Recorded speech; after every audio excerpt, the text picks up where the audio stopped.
happy to welcome all of you here again.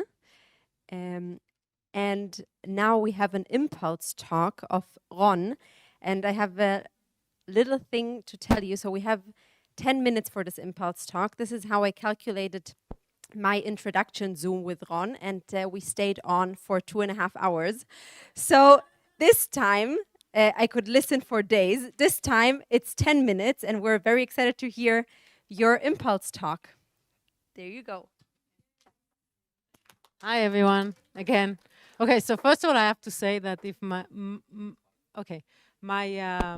husband and I, because we try to keep a healthy relationship, so I convinced him like 10 years ago that we have to speak every night for 30 minutes. So at this point, because I spoke so much today, he would say, okay, you're off your 30 minutes, you can come back tomorrow, okay? So if you want to leave or if you just want to look at your phones, I would not be offended. I think you are, I'm off my time anyway. So that's a first, okay? And I'm not kidding. It's like, this is my life. It's like at 9 p.m., I'm like, near. No one responds. So what I really wanted to tell you is just a few things. I thought about three main things that I want to share with you. A little bit about myself, like where did I end up being myself.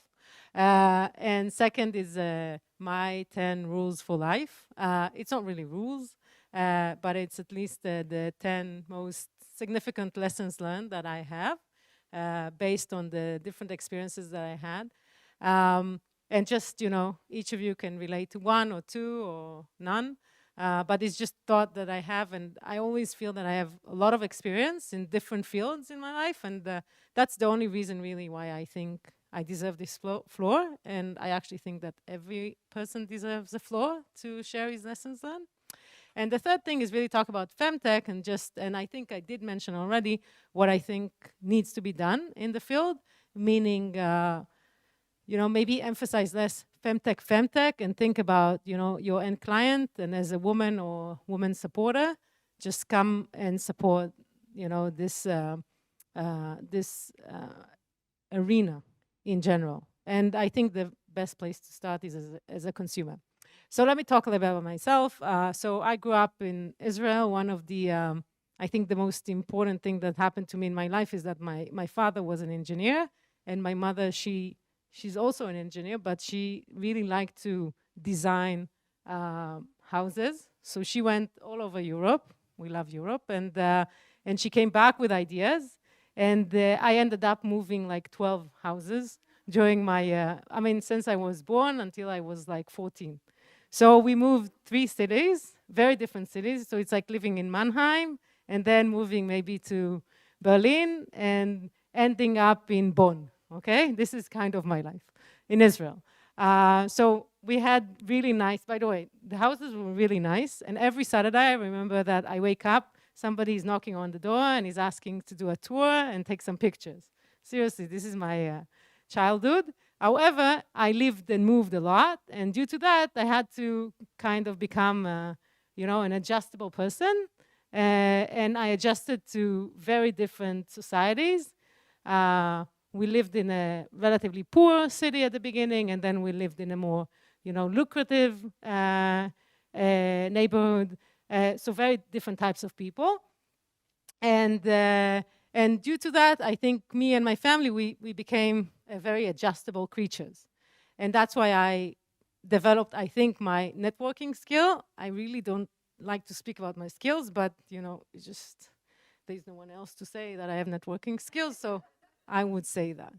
So that's one. Second is that I have a mother who is a very strong woman, and she was probably the first woman engineer in the nuclear facility, but I do not, admit to have a nuclear facility in Israel, but she was probably the first woman that worked there when she was 22. And she grew us, she raised my sister and I to become a very independent woman.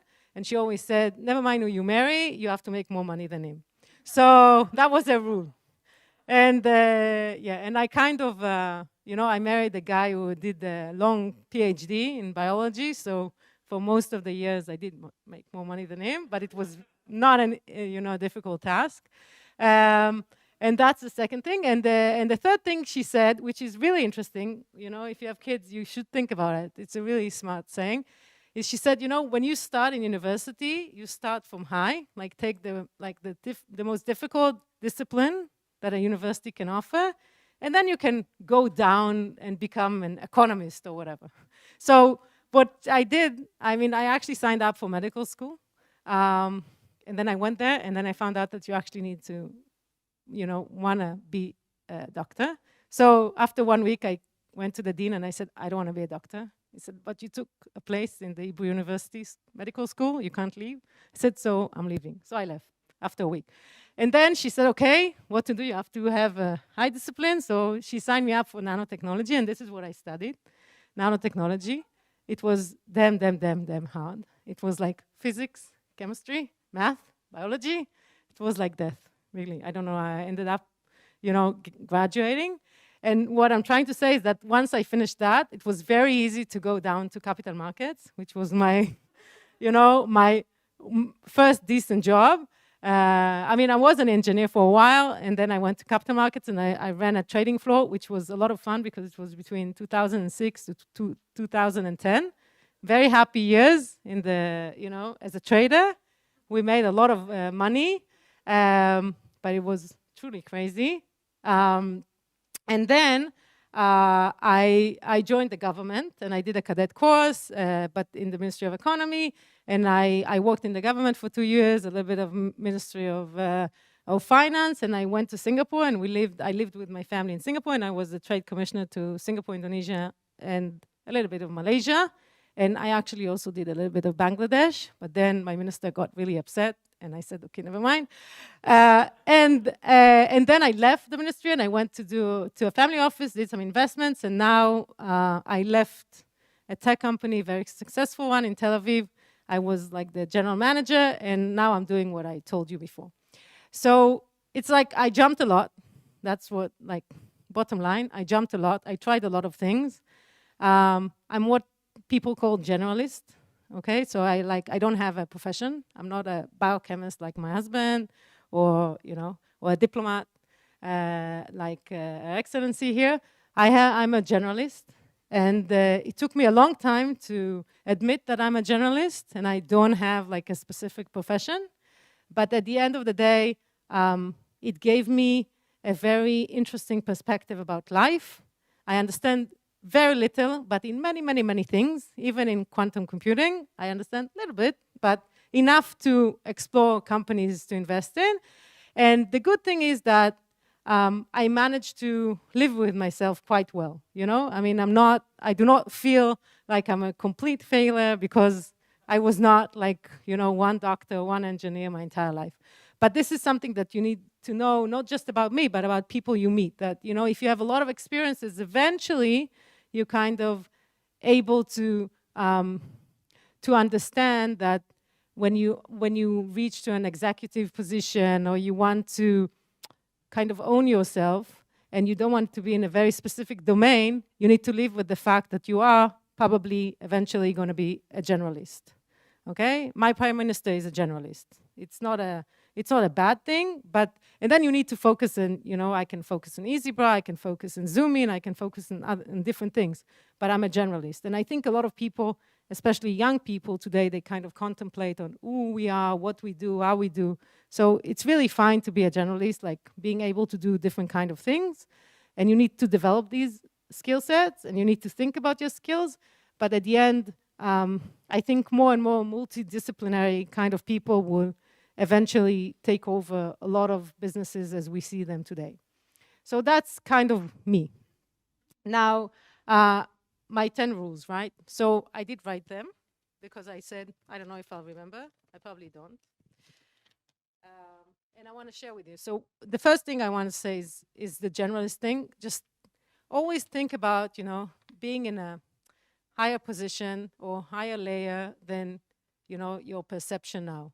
Meaning, you grasp something, a reality, but you can always go a little bit higher and see more reality, and then go.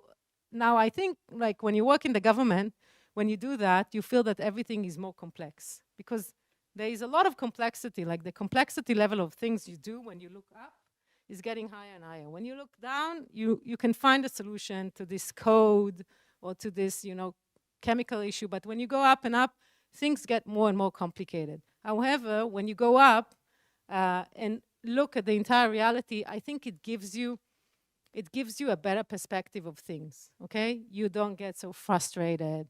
You don't get so angry. You don't feel that life is unfair. You understand that this is like, okay, this is complicated. And I think when we mature and, grow older, we find this more and more relevant, like in our relationships with our parents, with our kids, with our surroundings. But actually, it's also true for any business-wise projects you do. And just keep that in mind, when you are like a generalist. The other thing I always recommend, totally different, is I recommend you to read. Now, I know it's not very popular with young people, but I do recommend to read a lot. And you can read whatever. You can read prose, and you can read newsletters, and you can read blogs, and you can read whatever, but try to find at least an hour of your day, not like reading Facebook. Okay? I did not mean that. I mean like really reading essence stuff, some things that would make you dream, imagine, that would just make you maybe a little bit more intellectual, but read. And I think a lot of people, I've seen these advisors. By the way, I read a lot, and then I've seen like Ray Dalio says reads, and I said, yes, I'm reading. No, but seriously, do read. Podcasting is not that bad, but just be with yourself for half an hour, concentrate and read whatever. It doesn't need to be, reading material of nature kind of, magazine that I also read, but just try to diversify your reading portfolio. The third one, and I know I'm probably off my time already, so we'll do it fast. So just understand, okay, so do reality check to yourself. Startup, no startup, just reality check. Who am I? What are my objectives? What am I trying to gain here? It's really important to be very focused on, what is the real reality. It's very easy to be subjective and always see things under your prism, because these are the glasses you're looking through. But at the end, you need to try all the time to become a little bit more objective than your body takes you or your mind takes you to. And with this objectivity comes a lot of wisdom, okay, to understand the people around you and the systems around you. Integrity.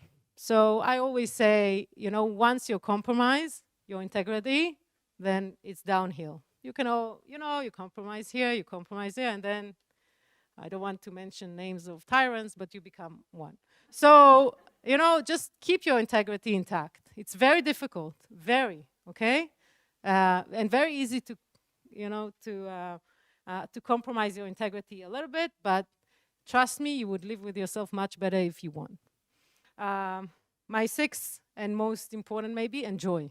Try to enjoy life. It's short, it's random, it could be abrupt, so try to enjoy it as much as you can.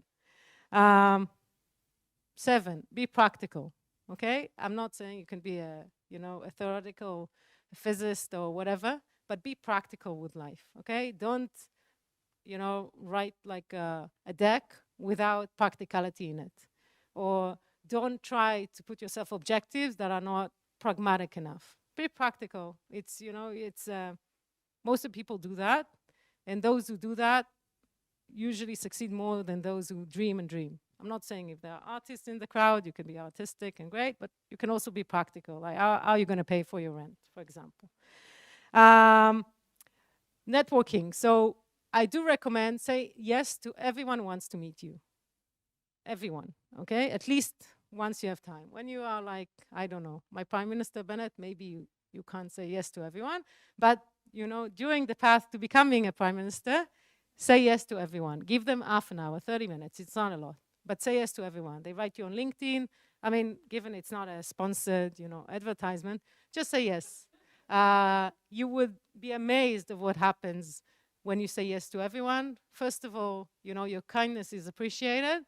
And second, you will find amazing people that you didn't even have the chance to meet otherwise. Okay, I make a habit, this stems from my networking, love.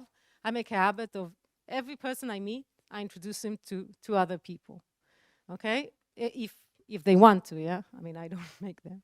And that's like, somebody sent it to me and I thought it was nice. So the true value of networking doesn't come from how many people we can meet, but rather how many people we can introduce to others. So think about it, have it in mind, and really think about, I know people don't like to make that mutual introduction in the subject, but it's actually very worthwhile and it doesn't cost you much. It takes 10 minutes of your life every day. It's not little time, but it can make magic. And the last one that I want to say is just, okay, I'll read it because it's so, how do you say, cliche. Do good, be grateful for what you have, and always strive to be a better person, kinder, and spread love.